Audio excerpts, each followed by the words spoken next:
जय माता दी दोस्तों, स्वागत है आपका हमारे नवदुर्गा स्वरूप पार्ट 2 वीडियो में। इसमें हम जानेंगे माँ कात्यायनी से लेकर माँ सिद्धिदात्री तक के बारे में, तो जुड़े रहिए अंत तक। जानिए उस देवी का राज जो सबसे शक्तिशाली योद्धा है। जी हाँ दोस्तों, हम बात कर रहे हैं माँ कात्यायनी के बारे में, जो नवदुर्गा के छठा स्वरूप है।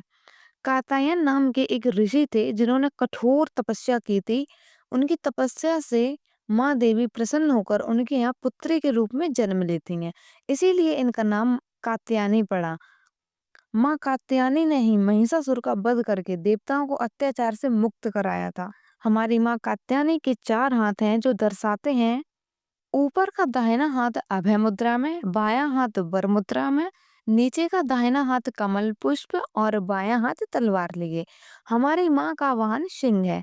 ऐसा सुना था कि अविवाहित कन्याएं ज्यादातर मनचाहा वर प्राप्त करने के लिए भोले बाबा की पूजा करती हैं, लेकिन माँ कात्यायनी की उपासना करने से भी मनचाहा वर और सुख दाम्पत्य जीवन मिलता है। इनकी साधना से आज्ञा चक्र जागृत होता है। बोले जय माँ कात्यायनी। काली रात से भी अधिक भयानक रूप, ऐसा रूप है हमारी माँ काली का, जिनके दर्शन से राक्षस कांप उठते हैं। फिर हम तो भाई इंसान हैं। माँ का रूप अत्यंत भयानक है।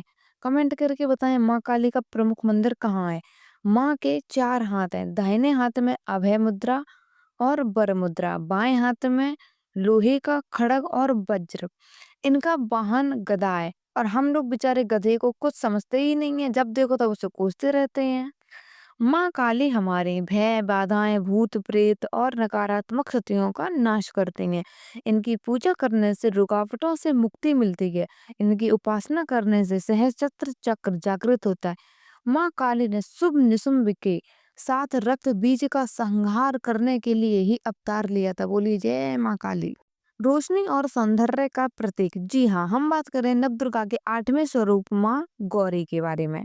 माँ काली का रंग जितना ही काला है, माँ गौरी का रंग उतना ही दूध के समान उज्जवल है।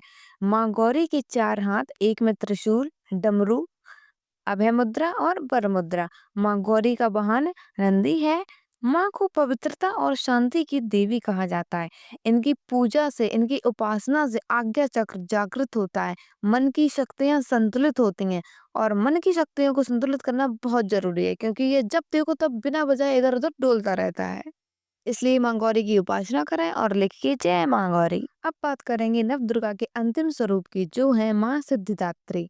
सभी सिद्धियों और शक्तियों को देने वाली माँ देवी सिद्धिदात्री। माँ के 4 हाथ हैं, जो चक्र, गदा, शंख, कमल धारण किए हैं। माँ का वाहन सिंह है।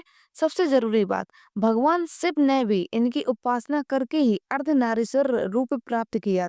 क्या आप लोग जानना चाहेंगे आखिर क्यों शिव जी ने अर्धनारीश्वर का रूप लिया था? कमेंट करिए अर्धनारीश्वर। माँ की उपासना से सहज चक्र पूर्ण रूप से जागृत होता है और साधक को आत्म साक्षात्कार की प्राप्ति होती है। नव दुर्गा के 9 देवियों का आशीर्वाद आप और आपके परिवार के साथ हमेशा बना रहे और आप सबके घर खुशियां हमेशा दस्तक देती रहे। उम्मीद करती हूँ मेरे द्वारा दी गई जानकारी आप लोगों को पसंद आई है। अब मिलते हैं नेक्स्ट वीडियो में, तब तक के लिए टेक केयर। जय माता दी।